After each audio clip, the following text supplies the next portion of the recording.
Sure, sure. So, should I keep my camera on or off? You can keep it on, no worries. Okay, Just another minute or so. I'll sure, be sure. back and then we can start. Okay. Is the light and mic, everything is working okay? Yeah, yeah, yeah. It's perfect. It's Okay, perfect. fine, fine.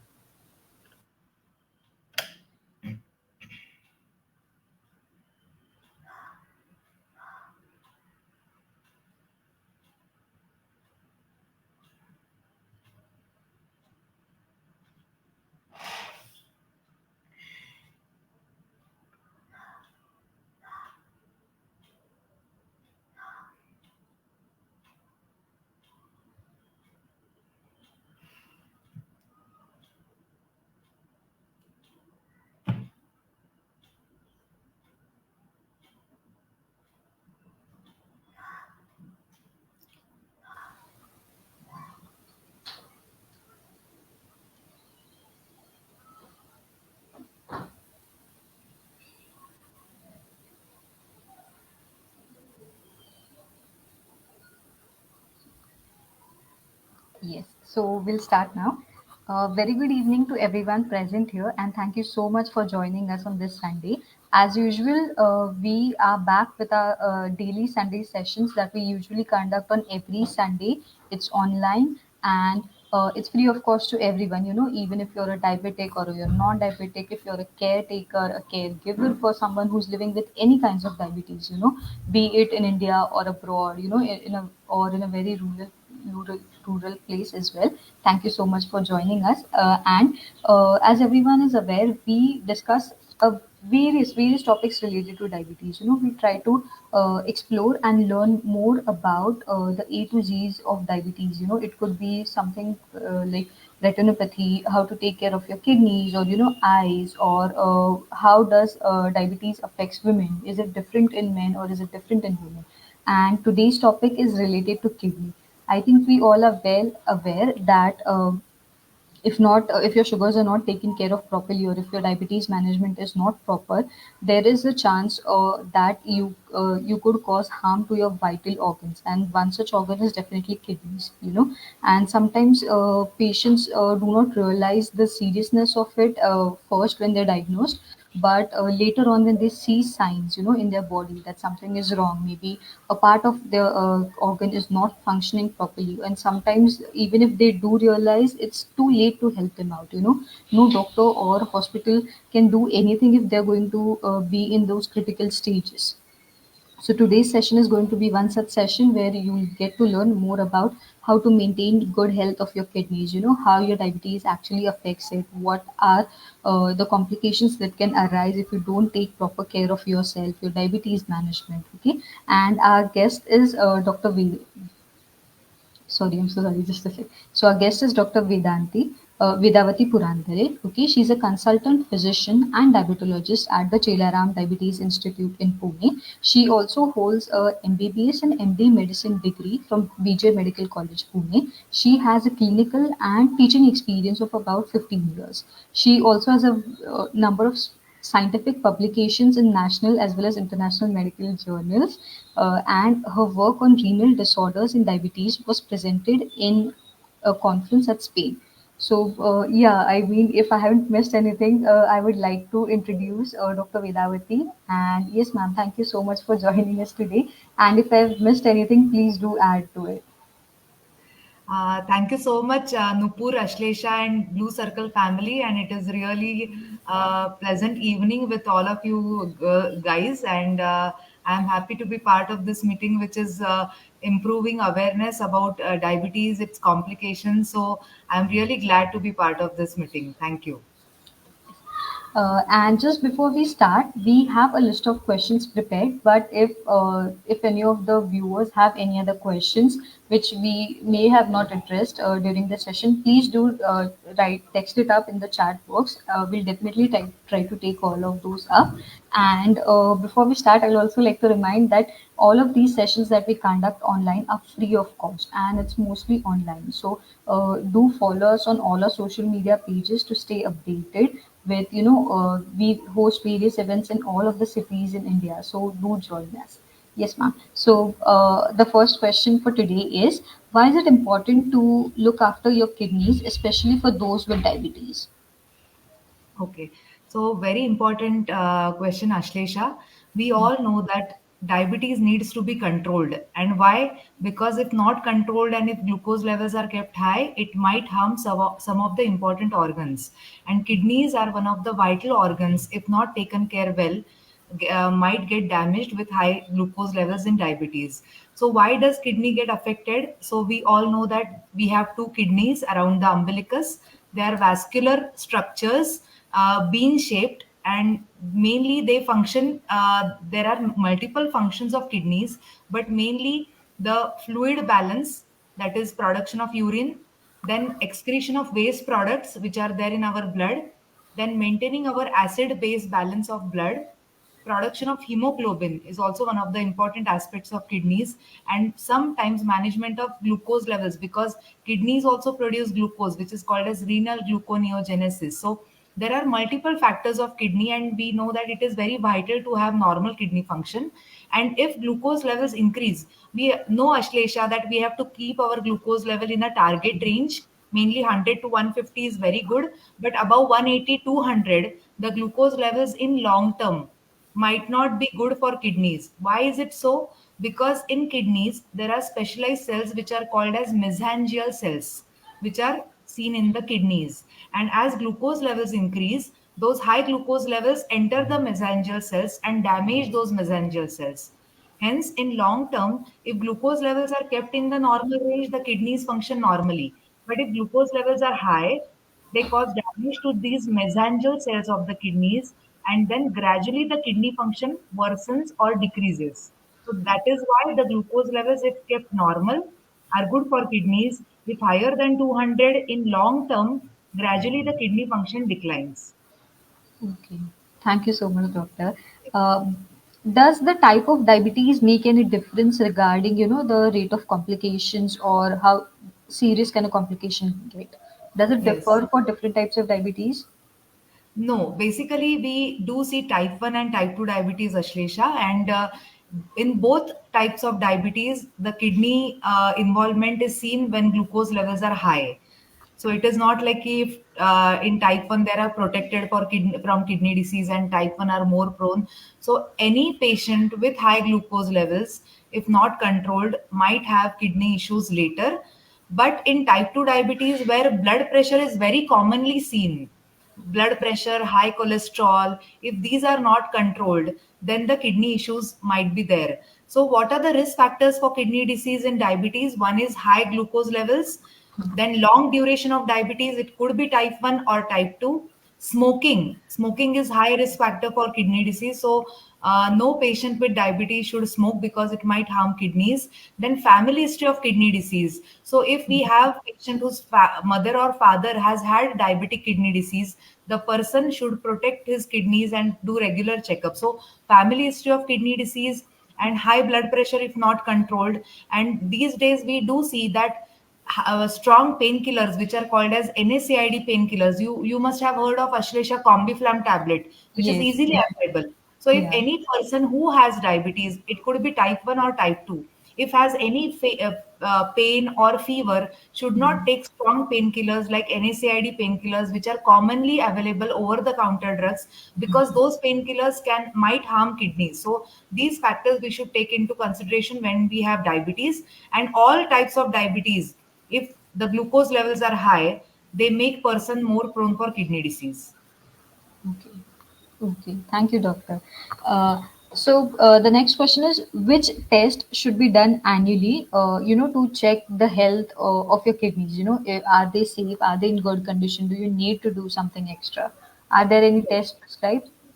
Yes, there are guidelines, and we do test kidney function test in each and every patient with type 2 diabetes at diagnosis.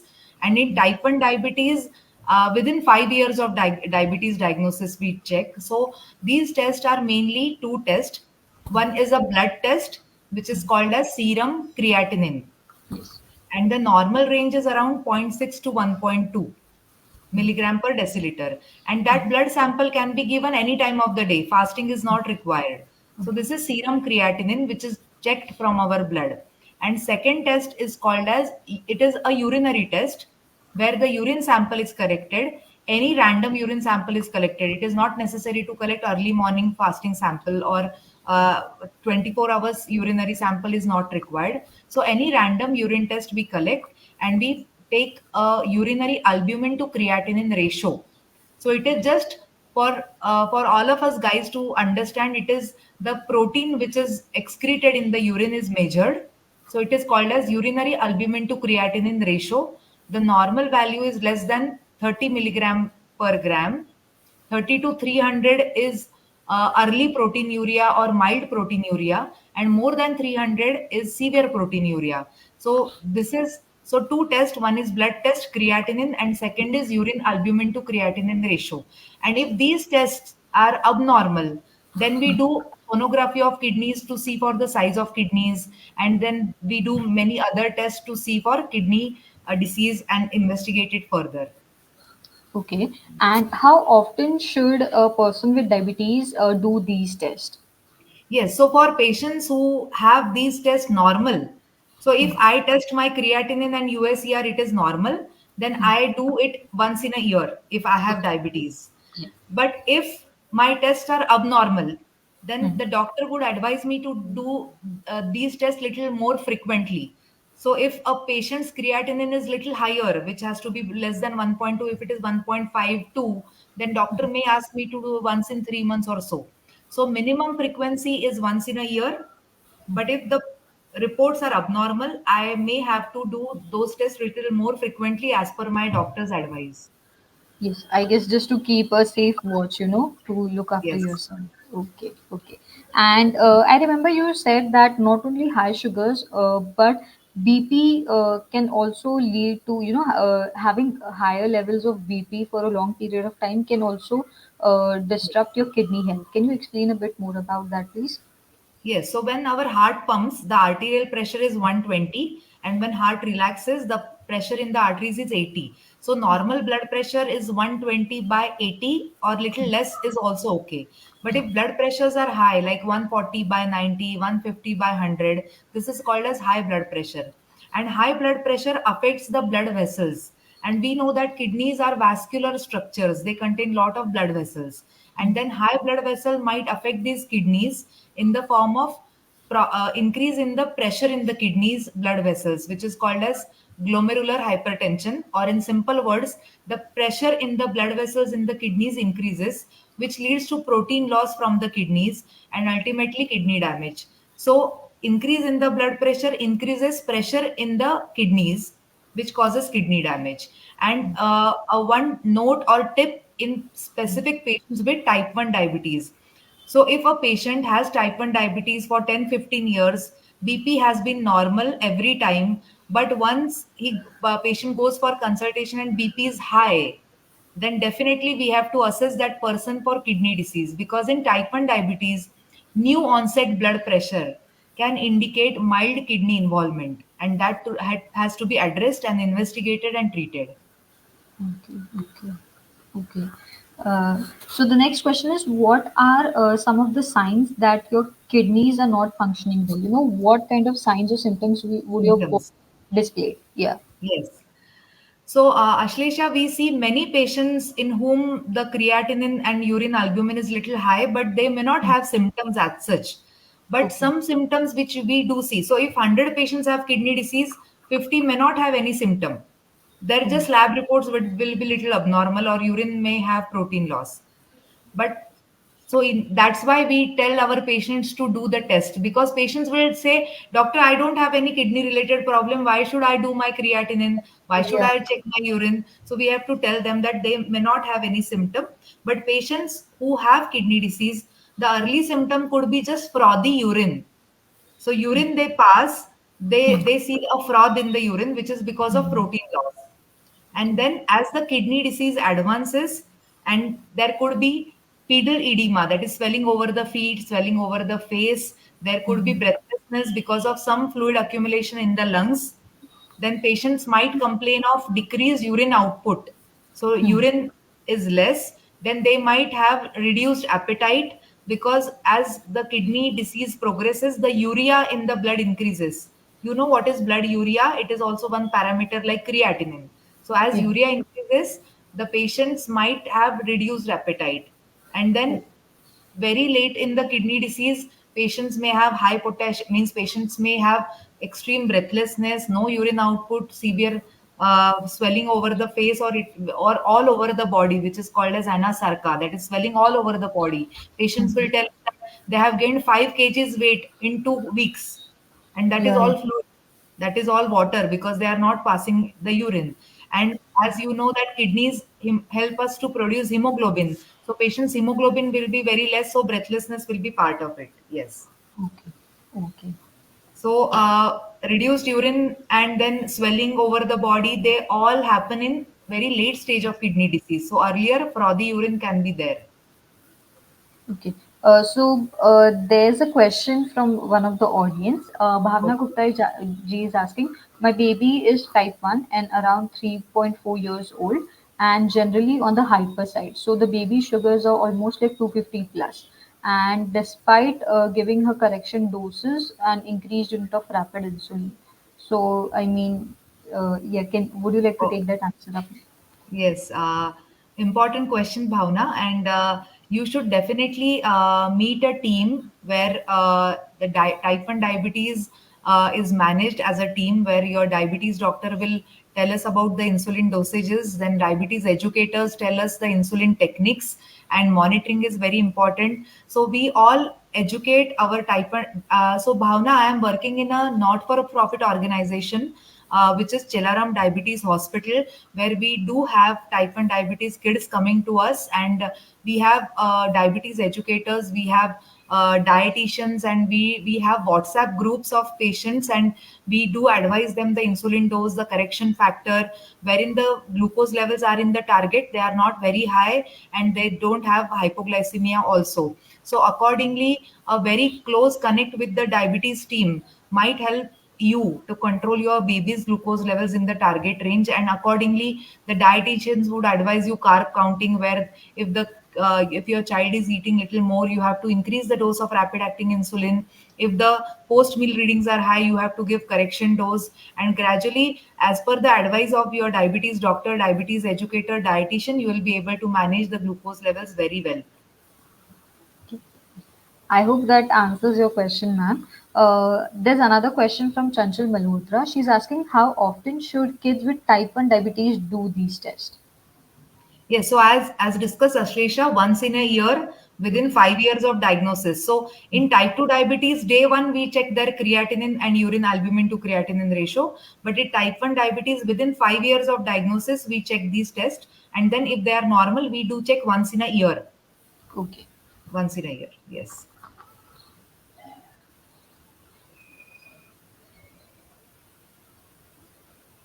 Okay. And So, as we discussed that the kidney disease in diabetes is referred as Ashlesha diabetic kidney disease. But okay. there is entity which is called as non-diabetic kidney disease, which is basically kidney disease seen in a in a patient with diabetes, but it is not directly linked with diabetes. Got Oh, got okay. got my point. Yeah, So yeah. So basically, a so non-diabetic can also get the diabetic kidney disease. no, no, no, no, no, no. No. Basically, if I have diabetes and Hmm. if my creatinine is high, it may Hmm. not be always related to my glucose levels or my diabetes. It could be if Okay. I take strong painkillers, that Yeah, might yeah. affect my kidneys. If I have Okay. urinary tract infection, that can lead to kidney disease. So, in a person with diabetes, not Hmm. all kidney diseases are 100% because of high sugars. It could be Okay. some other cause. Means I have seen young girls Hmm. with type 1 diabetes with high creatinine, but the reason for the kidney problem was little different. It was systemic lupus erythematosus, or it was some other treatable cause of kidney disease. So not Okay. all, and patients who don't have diabetes will Hmm. not have diabetic kidney disease. Yeah. Got my point, or little Yeah, yeah, yeah. confusion is. No, no, no. Got it. Yeah. So Okay. patient has to have diabetes, that is Hmm. there. Kidney disease may be directly linked with diabetes, may not Diabetes. be directly linked, and that is called as non-diabetic kidney disease in a patient with diabetes. Diabetes, yeah, okay. So there's a high chance that it could be because of the diabetes, but that is not the case all the time. Yes, not always. So your Yeah. doctor or your kidney specialist will tell you, because for some patients we even do kidney biopsy. What is kidney biopsy? It is we take some tissue from the kidney. Mhm. We do the biopsy and check under the microscope what is happening in the kidneys, and we Okay. might get some other cause which is not directly linked with diabetes, and then we treat it accordingly. Okay. So can this difference be diagnosed in the early stage as well? When you're doing like a thorough checkup of the person. Yes, definitely. So for every patient with diabetic kidney disease, we do retina test, because if kidney disease is there and retinopathy is also there, then there is high chance that this kidney disease is because of diabetes.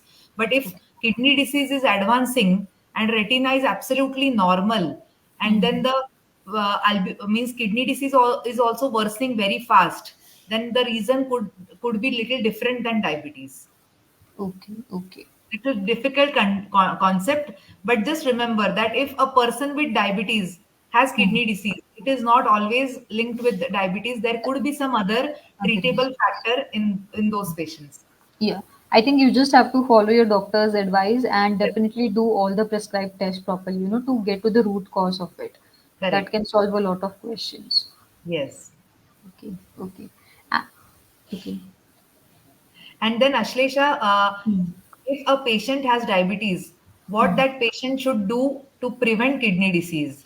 Yeah. So one is adequate glucose control. Hmm. Keep your HbA1c in the target. Adequate blood pressure control. If patients have type 2 diabetes and if cholesterol is high, then they should control their cholesterol to prevent kidney disease. They should prevent nephrotoxic drug consumption like strong painkillers as discussed.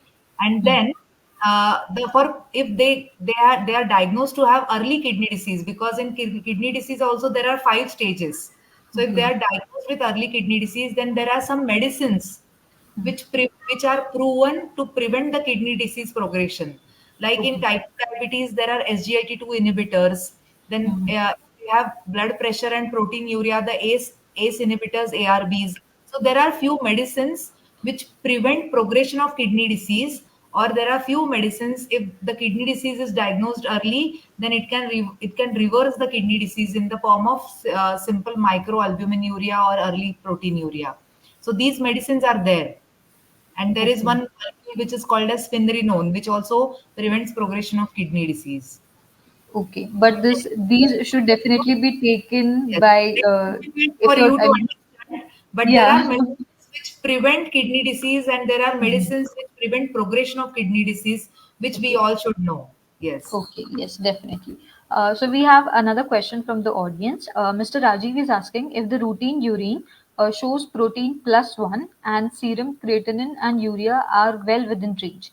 Is Yes. medication such as Nephrosave useful?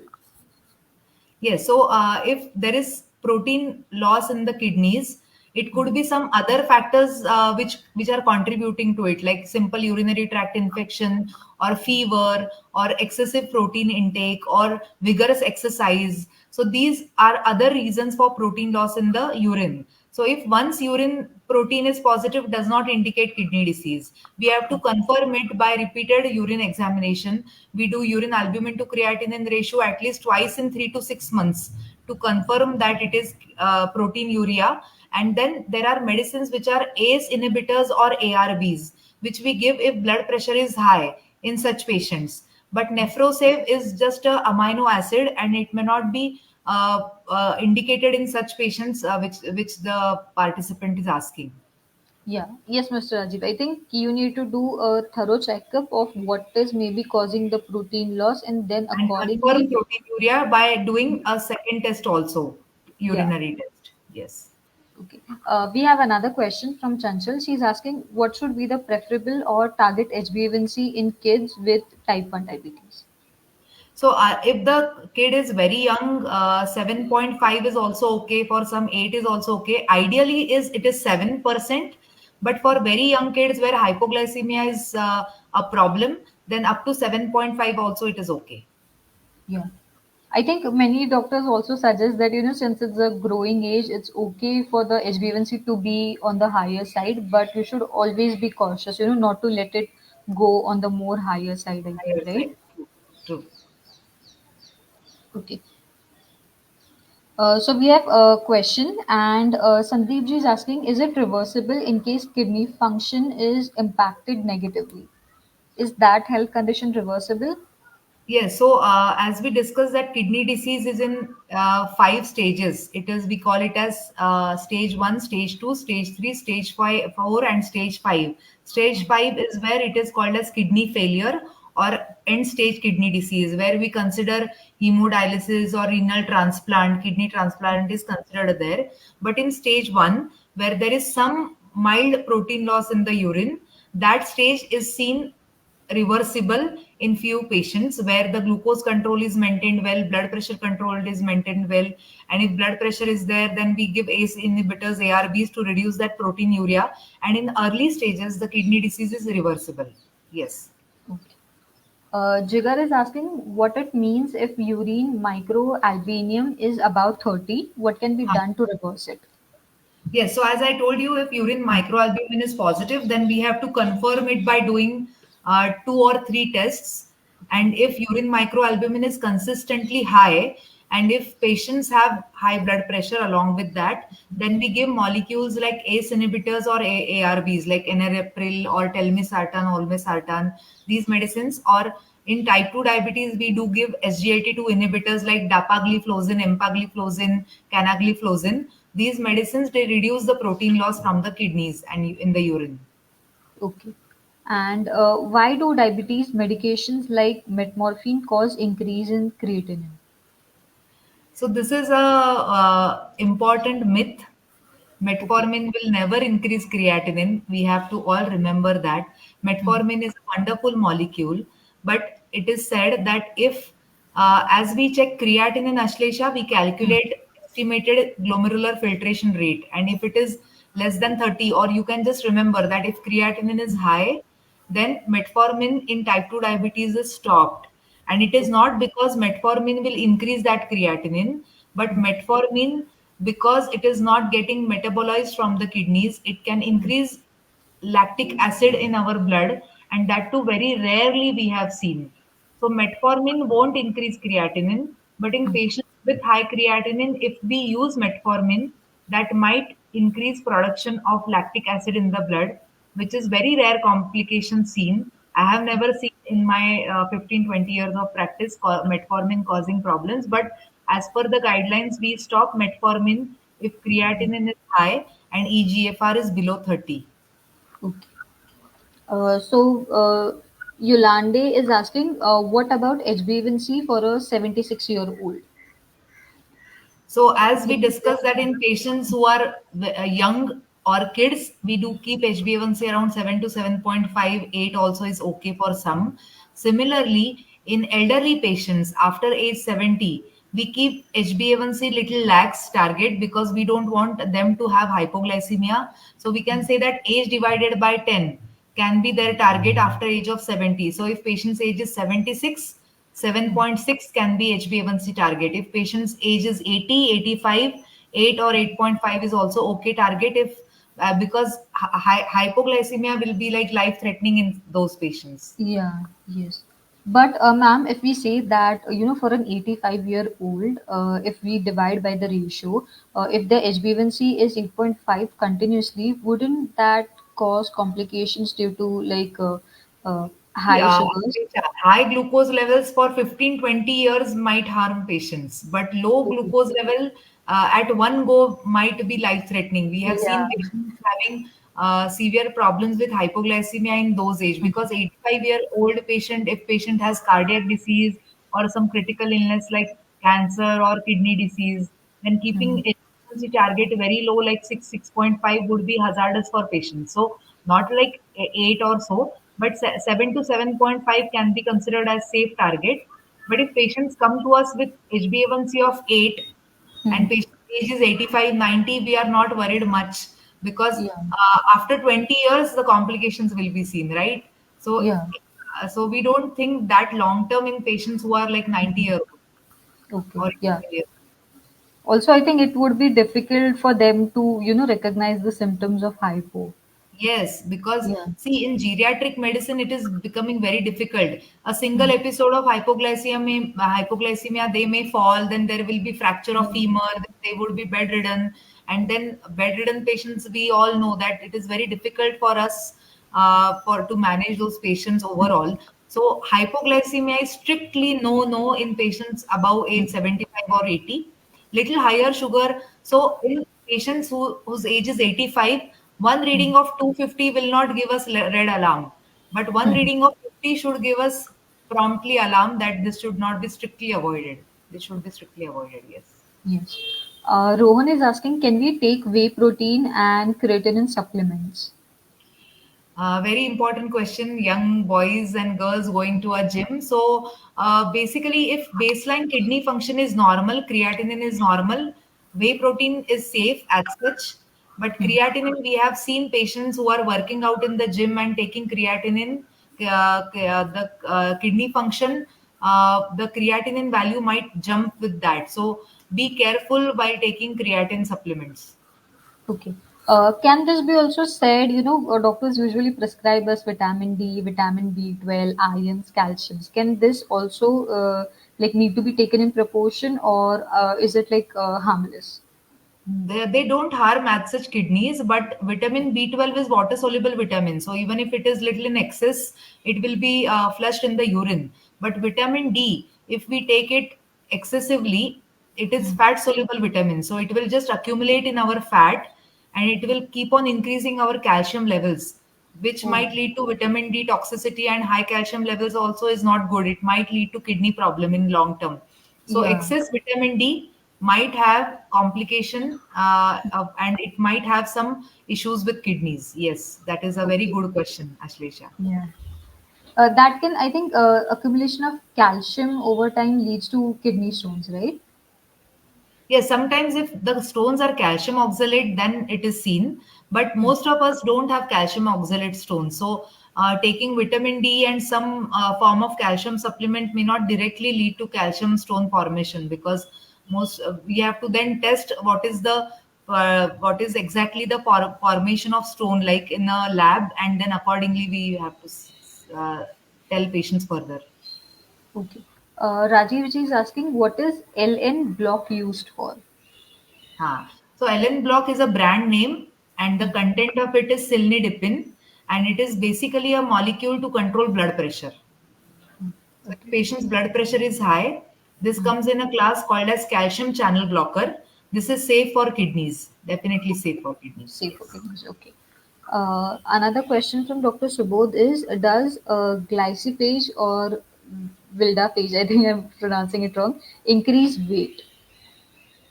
Glyciphage is brand name for metformin, and Okay. metformin is considered as weight neutral molecule, so it won't increase the weight. The weight increasing molecules are mainly three. One is sulfonylurea in type 2 diabetes, where they might cause little hypoglycemia, and hence patients will snack in between, which increases the calories and leads to weight gain. So sulfonylureas like glimepiride, gliclazide, glibenclamide. Then insulin might increase the weight, but most of the times insulin will increase the muscle mass, not the fat mass. And a molecule which is called as pioglitazone in type 2 diabetes patients might increase the weight because of fluid retention.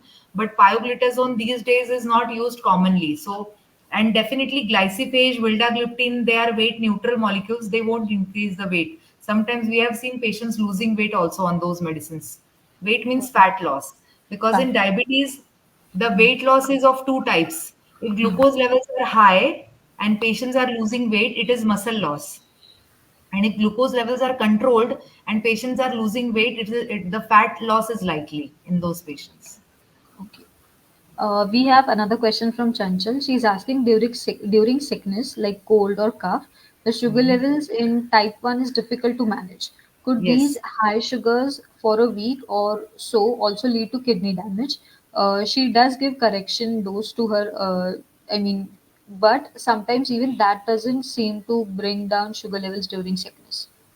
So this is excellent question. We call it as sick day rules in type 1 diabetes. We all know that in diabetes the glucose levels are high, And the glucose in our blood, the sources are two. One is the food, and second is the liver producing glucose. And in sick patients, those who have type 1 diabetes, even if they are not eating much, the liver is producing glucose levels because of the stress hormones, and then the glucose levels are high. So that's why patients who are sick, those who have type 1 diabetes, they should check their glucose levels little more frequently than their routine monitoring frequency. So more frequent monitoring, more insulin could be required in such patients. Water intake has to be adequate in such patients because fever will lead to dehydration, and this all can have, sometimes if patients have loose motions, vomiting, fever, where it leads to severe dehydration, might reduce the blood supply to the kidneys, and temporarily it might affect kidneys, which is called as acute kidney injury. But in in such patients, good hydration, good sugar control by insulin will correct that kidney issue, because acutely in 7 days or so, high sugars will not have permanent damage to the kidney, but it can lead to some temporary issues with the kidney, which is called as acute kidney injury, in which the creatinine might increase a bit, urine albumin might increase a bit, but it can come back to normal once patient is back to normal routine and gets better from his illness. Okay, okay. Thank you, doctor. I'll just like to remind everyone, please, if you have any questions, keep it posting in the comment section and we'll take it by one. Okay? Okay, so we have another new question. Jigar, doctor has already addressed those tests. Okay. The question is, which test should be done by a type 1 on yearly basis to identify early kidney complications? Would Yes, you like so to repeat? blood, blood test, which is serum creatinine, is done on a random sample, and urinary albumin to creatinine ratio also is done on random urine sample. And if urinary albumin creatinine ratio is less than 30, it is normal. 30 to 300, little mild proteinuria, and more than 300 is little severe proteinuria. So these two tests we do. One is blood test, and second is urinary test. And if those tests are abnormal, we might do further tests like sonography of kidneys to see for kidney stones, or some other tests also we do. Okay. I hope, Jigar, that answers your questions. Doctor, the next question is ACE inhibitors only for people who have BP and diabetes? Yes, so few years back, ACE inhibitors were given to prevent kidney disease in patients with type 1 diabetes, even though they did not have high blood pressure. But the guidelines, they say that ACE inhibitors should be given in patient with diabetes only if the blood pressure is high. Okay. So if blood pressure is normal, ACE inhibitors should not be given just to prevent kidney disease. Okay. Are also ACE inhibitors prescribed to non-diabetics? Yes, so any patient with high blood pressure, even if patient is does not have diabetes, ACE inhibitors are very good medicines to reduce the blood pressure, and rather ACE inhibitors, they protect kidneys also. So Okay. in patients without diabetes also, we do prescribe ACE inhibitors for blood pressure control. Okay, okay. Uh, and how much water intake would you prescribe, not just a diabetic, to any person? You know, what should their water intake daily be? Yes, Is so there any? Ashlesha, for patient with normal kidney function, the water intake should be around 2 to 2.5 liters per day. But as we discussed, that when patients have advanced kidney disease, where the Hmm, kidneys are not able to excrete urine and patients are retaining fluid, there is fluid retention. In such patients, we advise patients to drink less water. So hmm, if patient's creatinine is 3 or 4 and patient is passing less urine, patient is breathless, in such patients the fluid intake depends on urinary output. So if patient's urinary output is just 500 ml in 24 hours, that is half liter. Then we tell patients to restrict the fluid intake of up to 1 liter per day. So for some patients, we even advise patients to have fluid only 800 ml per day. Those patients who are on hemodialysis, where they are gaining lot of fluid, because patients, if they don't pass urine, all the fluid what they are drinking gets accumulated in the body, yeah. and that will give patients breathlessness. So such patients, the fluid restriction depends upon the urinary output, the weight gain, and many other factors. So normal kidney function, the fluid intake can be 2 to 2.5 liter per day. But if kidney disease is advancing, the fluid intake has to be discussed with the doctor and the dietitian, how much fluid the patient should have. That, and in patients with advanced kidney disease, some of the blood parameters also we do check, like serum electrolytes, that is sodium and potassium level, because kidneys, if they are not working well, the potassium level in the blood increases, and that high potassium is not good for our heart. So in Oh, such patient, the potassium restricted diet is advised, where we ask patients not to have potassium rich food items, like some of the fruits, like citrus fruit, lemon, green leafy vegetables, some dry fruits which are rich in potassium. We tell patients to restrict the food intake on those fronts. okay. And is the water intake different for women and men? Does, I mean, gender play any Not role in this? really, not Not really, really. not Okay. really. Yeah. Because I'm not sure where I've read it, but I've read an article where it mentioned that the water intake for males or men should be higher. Like it can go up to 3 liters per day as well, and for females it should be between 2 to 2.5 liters. So Okay. Means as far as I have read, there is no gender difference as such in healthy humans, male and female water intake, but maybe the body surface area is more in males, so that could be one of the reasons. But as such, scientifically, we don't have any such difference in water intake in gender wise distribution. Yes. okay, they had stated the reason that somehow men sweat a lot compared to females, and hence they need more water. Okay, okay. But I don't think so. That is scientific. Okay, okay, sure. Rohan is asking what is effect of exercise on kidney function? Yes, so exercise as such, we know that exercise helps in glucose control. Exercise improves insulin effect in the body. So if exercise is controlling glucose levels, then exercise definitely is protecting kidneys. Exercise also helps in fat loss. Exercise also helps in blood pressure control. So blood pressure control, glucose control, fat loss, these are all good factors for kidneys. So definitely exercise will have all positive impact and good effect on kidneys as such. Even if patients are on hemodialysis, patients have kidney failure, we ask them to do little form of exercise. It may not be like strenuous exercise, but moderate intensity exercise, like some walking or some yoga exercise, deep breathing exercise, pranayam, will definitely have a very positive impact on them. Okay. Another question is, does excess fat or weight harm the kidneys? Excess fat and weight, definitely. There are studies which show that if patients are obese, then the inflammatory markers, because we all know that fat is not just cosmetic problem. The fat secretes some of the bad hormones, which are inflammatory hormones, which have negative impact on kidneys, the heart, the eyes, the brain. So patients who are obese, they have more chance of developing heart disease, developing kidney disease. Hence, definitely, there are studies which have shown that, you all know bariatric surgery, Yeah, yes. where very obese patients with type 2 diabetes lose 30-40 kgs of weight, and their diabetes also goes into remission. So bariatric surgeries, which leads to significant fat loss, is known to reverse or decrease the protein loss from the kidneys. There are good amount of studies. So definitely excess fat not good for kidneys, and reducing fat good effect on kidneys. Okay. The next question is, once kidney issues start, what dietary changes are needed to be done? Yes, so as we discussed that in patients with kidney disease, one is protein loss in the urine is there, and then potassium might be high, phosphorus levels might be high, and hemoglobin is low. So it is said that for patients with normal kidney function, the protein intake should be 1 gram per kg.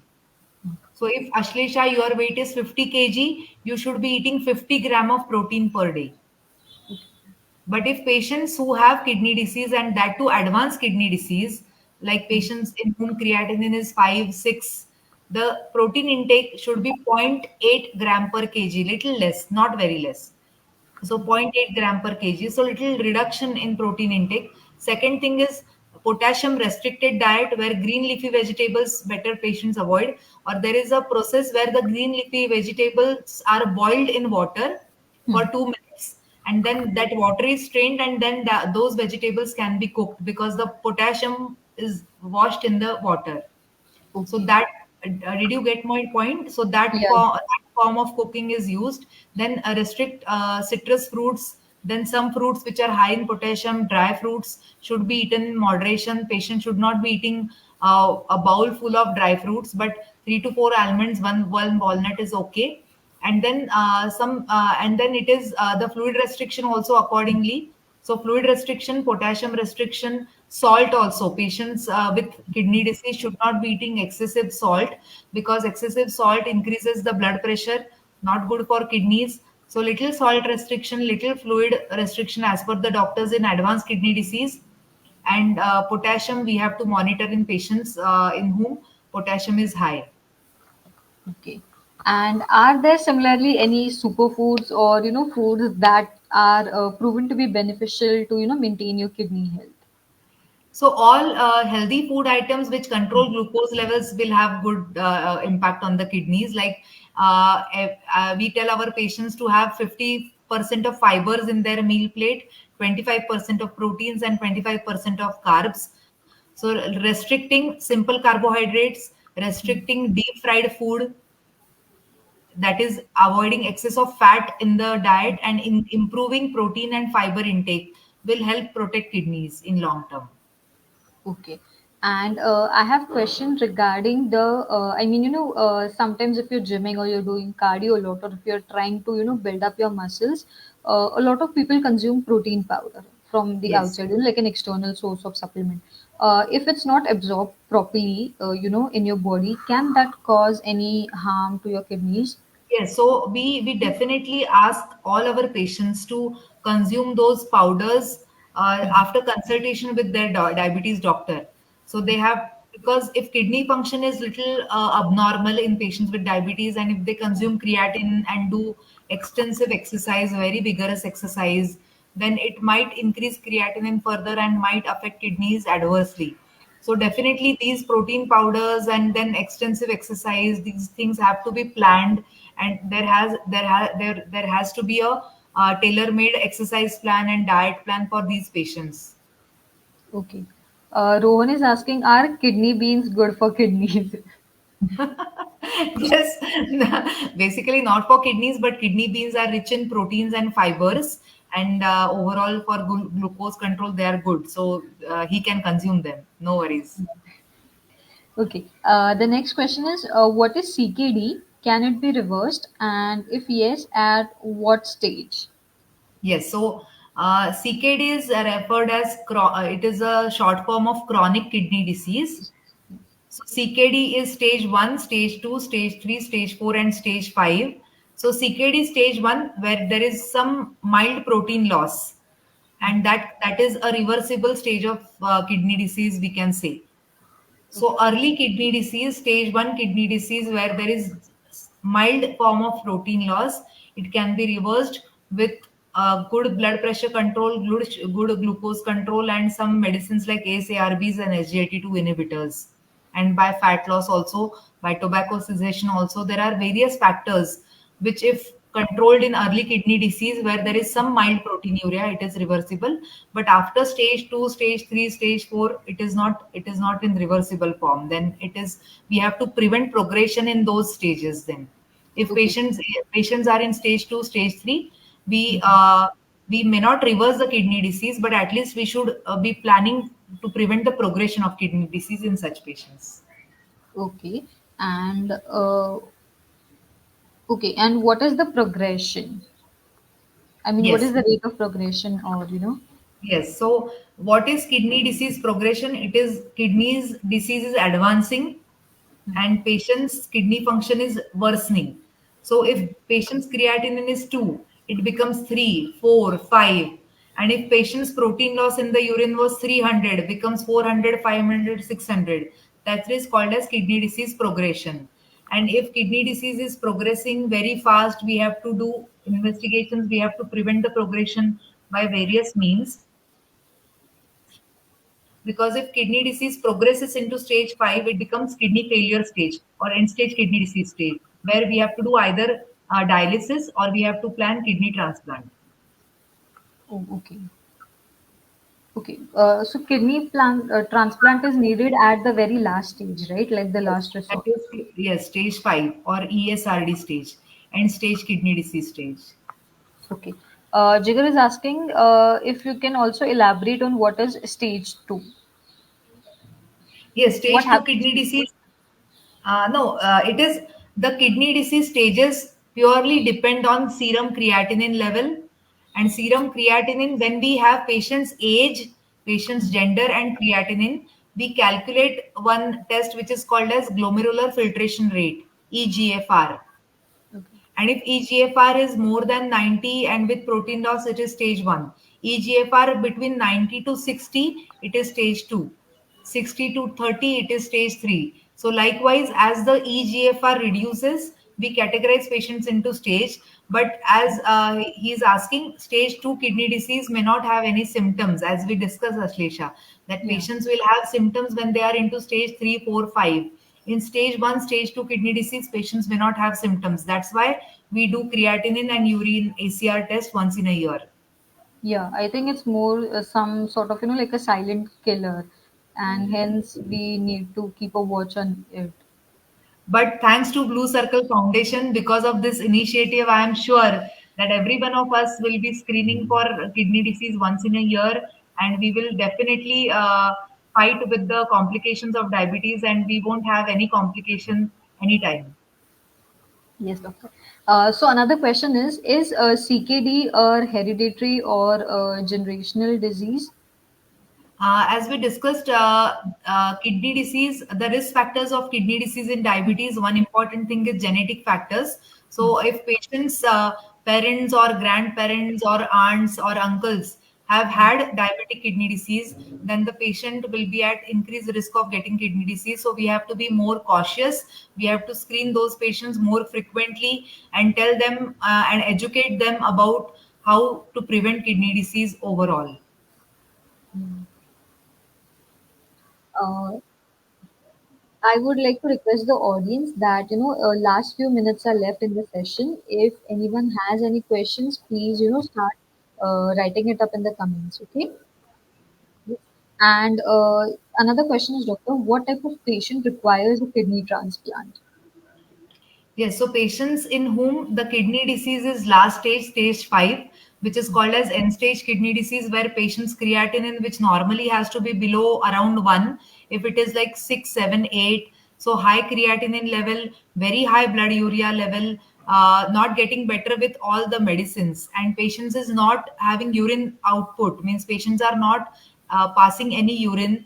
If patients are breathless, there is all fluid accumulation in the body.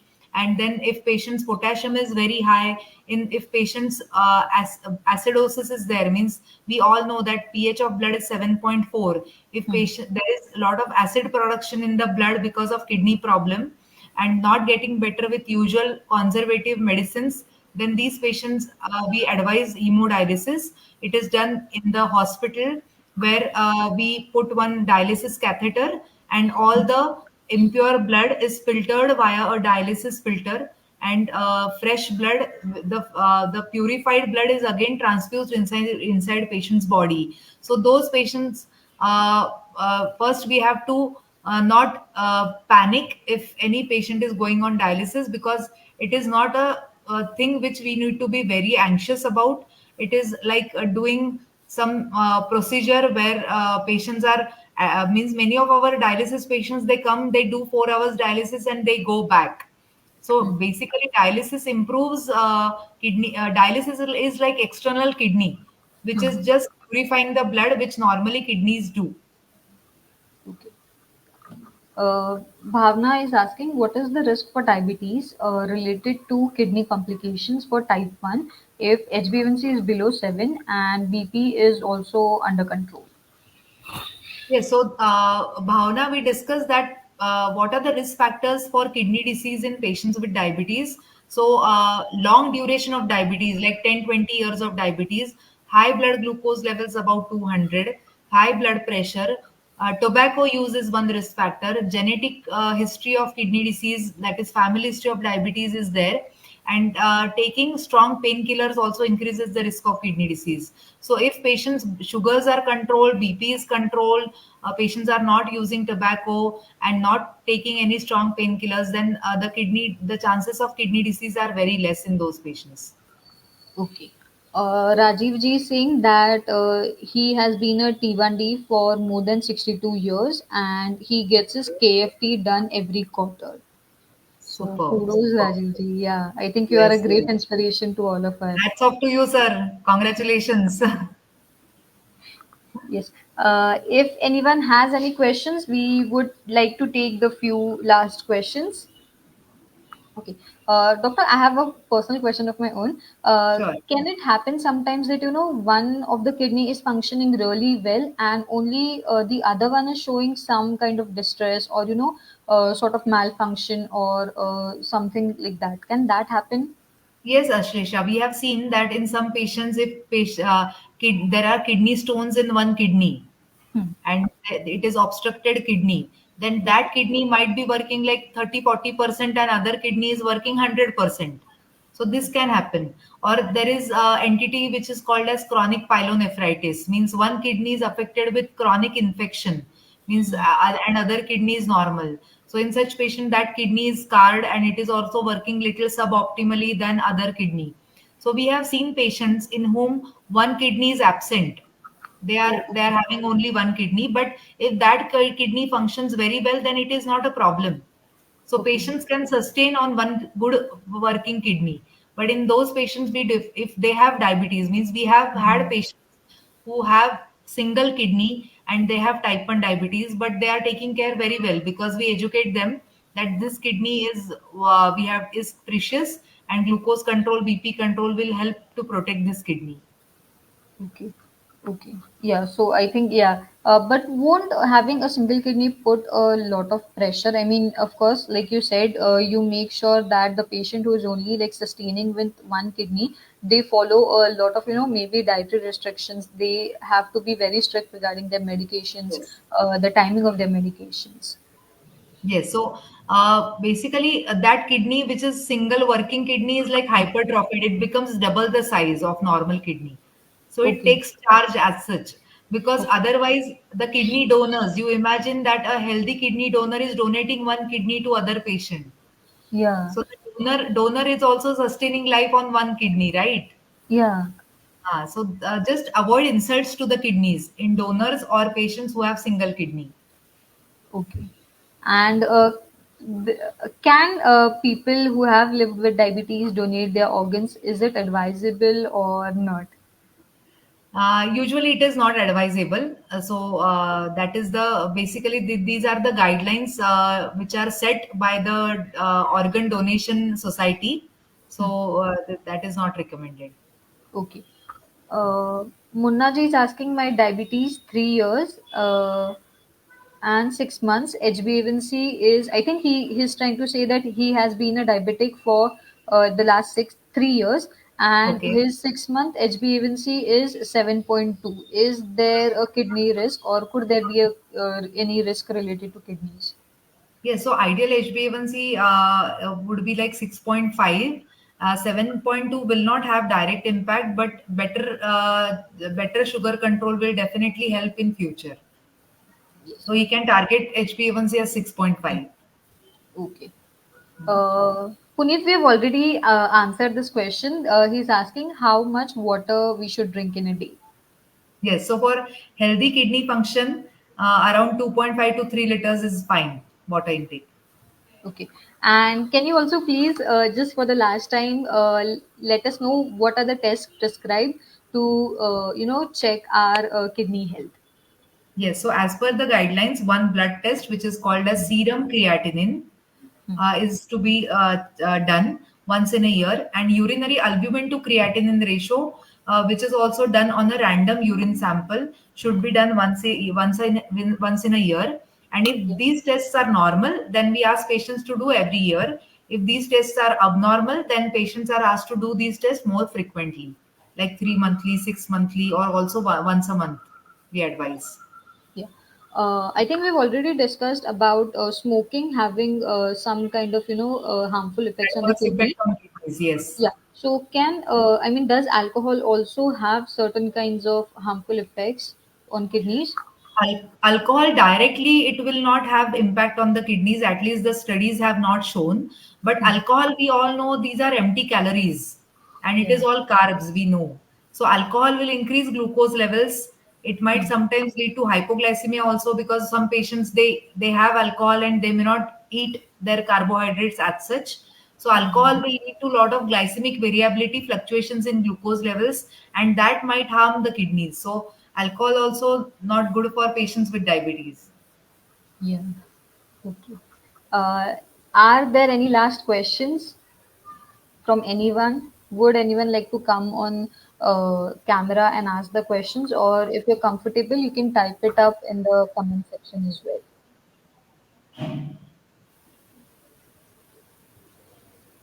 Yeah. So the next question is, which is the safest drug for hypertension from kidneys point of view? Yes, Okay. so good drugs are ACE inhibitors, ARBs, but we have to monitor potassium and creatinine in patients on ACE ARBs. But the studies have found that these medicines protect kidney disease advancing. Also, other molecules like diabetes, like finrenone, is also good to protect the kidneys. So these molecules have shown that they have benefit in progression of kidney disease and prevention of kidney disease. Okay.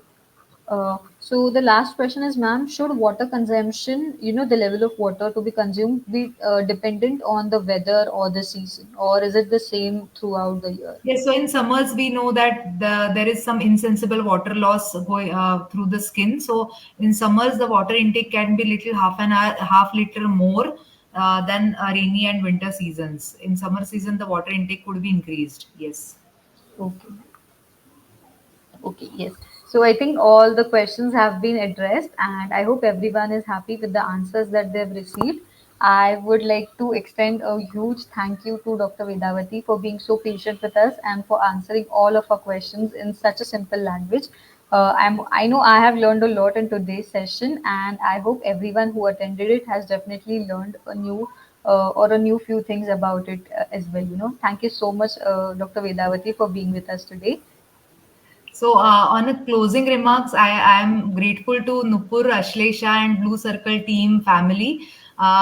You guys are doing wonderful job making T1DM very strong, and uh, you are increasing awareness. You are educating patients. You are educating parents, and you have become like a rock of Gibraltar for patients who have type 1 diabetes, because I know many of patients who have type 1 diabetes, and after meeting you guys, their confidence levels has increased tremendously. So hats off to you and our team at Chellaram Diabetes Institute, all diabetes doctors, diabetes educators, the dietitians, our CEO, Dr. A.G. Unnikrishnan.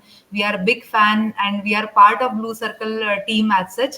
And as Nupur and Ashlesha are aware, I would like to extend a invitation to all the Blue Circle team and people who are watching this session, that we are having a run for diabetes on in our International Diabetes Summit, which is coming in the month of March 2024. And on 17th of March, which is Sunday, you please join us for a diabetes run, and we'll have an awareness session about nutrition also followed, which will be after the run session. So thank you so much for having me here. It was wonderful to be part of this session. And any queries and issues, you are all welcome to our not-for-profit hospital, that is Chellaram Hospital in Bowden area. Thank you so much. Thank you so much, ma'am. And just a small reminder, do not forget to follow us on our social media platforms where, if you follow us, join us, you'll definitely be kept updated all the events that we plan. Like ma'am said, there's a run that Chellaram Hospital is going to conduct on 17th of March, 7:30 a.m. And it would be followed by various other learning sessions as well. So please do join us. And see you guys on next Sunday with a new topic. Thank you, everyone. Bye.